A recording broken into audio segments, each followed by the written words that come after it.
अस्सलाम वालेकुम। So this is the part 2 of trial balance. कंट्रा entry के बारे में हम पहले पिछली वीडियो में पढ़ चुके हैं, so we will go further. अच्छा, अब जो हम यहाँ पर बात पढ़ने लगे हैं ना, जो समझने लगे हैं, that's very important. So what's it? An increase in liability और share holders equity is a credit to the account noted as credit.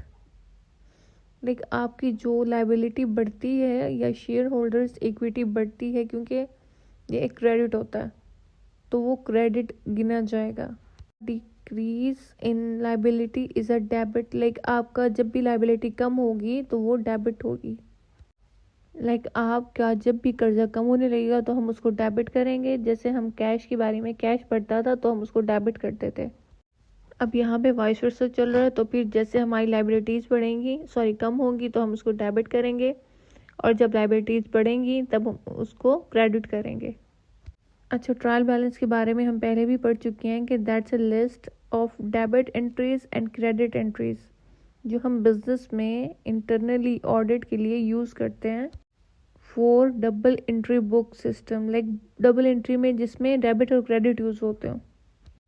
Single entry का हमें पता है कि सिंगल एंट्री सिस्टम वहाँ पर यूज़ होता है लाइक लोकल बिजनेसेस, जैसे सोल प्रोप्राइटरशिप। एक बंदा है, वो सुबह का बिजनेस कर रहा है, लाइक छोटी सी दुकान चला रहा है, और फिर उसके बाद वो अपना हिसाब खाता लिख रहा है कि भाई मुझे इतना प्रॉफिट हो रहा है, इतना मैंने चीज़ सेल की है, इतना मुझे उधार लिया है किसी ने, या फिर महीने के एंड में उसको पैसे मिल रहे हैं, या वो किसी चीज़ को किसी भी बंदे को उधार दे रहा है, वो सब एज इट इज़ लिखे जा रहा है, कोई भी अकाउंटिंग रूल फॉलो किए बगैर, कोई भी प्रिंसिपल फॉलो किए बगैर, क्योंकि हर एक चीज़ के प्रिंसिपल्स होते हैं। लाइक बिजनेस आप कोई भी रन करते हो, उसके भी कुछ असूल होते हैं, उनको फॉलो करना होता है। So that called single entry book system. But जहाँ पर डेबिट क्रेडिट हो, जहाँ पर दो एंट्रीज हो, तो हम उसको डबल एंट्री बुक सिस्टम बोलते हैं, जो एक प्रॉपर अकाउंटिंग सिस्टम के थ्रू होता है। लाइक जो एक प्रॉपर रिकॉर्ड कीपिंग का वे है through debit and credit entries. So जो ट्रायल बैलेंस है, उसमें हमारे पास लिस्ट होती है डेबिट एंट्रीज की और क्रेडिट एंट्रीज की, जिसमें बिजनेस का इंटरनल ऑडिट होता है। लाइक बिजनेस के अंदर क्या चीज़ है, क्या चीज़ नहीं है, क्या चीज़ गई, क्या चीज़ शो नहीं हो रही, या फिर किसने कितना घपला किया हुआ है, वो सब कुछ हमें जब ऑडिट होता है तब एक एक चीज़ की इन्फॉर्मेशन मिल जाती है। बेसिकली इसका ये मतलब होता है कि भाई जब ऑडिट किया गया है तो फिर पता लग सके कि जो जो रिकॉर्ड में इन्होंने लिखा हुआ है, लाइक कंपनी के एम्प्लॉयज़ ने, कि वो इन्फॉर्मेशन सही भी हैं, कोई फ्रॉड सिस्टम तो नहीं है। अच्छा, जब आप किसी एचआर की जॉब के लिए जाते हो ना, लाइक अगर मैं अपनी बात करूँ तो मैंने, इट वाज लाइक, इस जो बिल्डिंग है उसके अंदर 10 कमरे हैं, उस 10 रूम्स में 10 अगर फ़ैन लगे हुए हैं तो 10 बल्ब लगे हुए हैं। Like each and every detail that's include in your accounting system, वो सब कुछ रिकॉर्ड था। And I thought that time कि भाई ये सब लोग मतलब पागल तो नहीं है कि एक एक पंखे की डिटेल लिखी हुई है, एक बल्ब की डिटेल लिखी हुई है। तो जब उस कॉलेज का, उस स्कूल का ऑडिट हुआ, तब जाके पता लगा कि भाई अच्छा ये इस चीज़ के लिए इम्पोर्टेंट होता है। Like they were not following double entry book system, but उनके पास एक प्रॉपर रिकॉर्ड था कि भाई आपके पास क्या क्या कुछ है, क्या क्या कुछ नहीं है। लाइक उनके बिजनेस का इंटरनल ऑडिट के दौरान उनको ज़्यादा मसला नहीं होना था।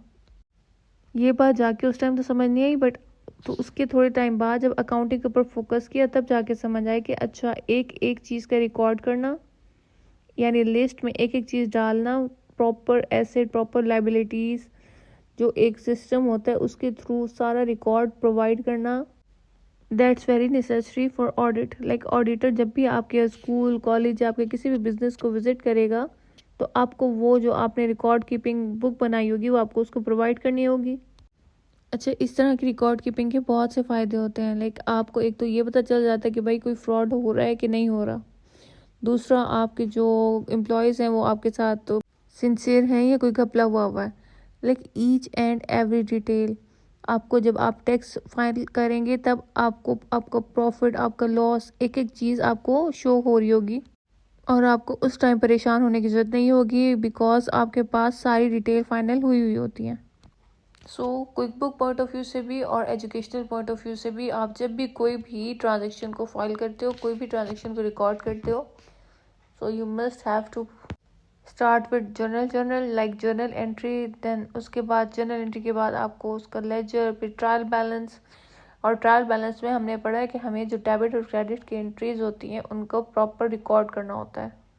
अच्छा, जो बच्ची कुछ इन्फॉर्मेशन रह जाती है वो आपको बैलेंस शीट और फिर फाइनल अकाउंट में जाके तो आपके पास प्रॉपर जो बिजनेस का निचोड़ होता है ना, वो आपको मिल जाता है कि भाई आपके बिजनेस में क्या कुछ है, क्या कुछ नहीं है, आपके एक्सपेंसेस, आपकी liabilities, each and everything about your business और अबाउट एनी क्लाइंट्स बिजनेस जिसके साथ आप डील करोगे विद इन क्विक बुक्स। और अगर एजुकेशनल पॉइंट ऑफ व्यू से देखें तो फिर इस लिहाज से भी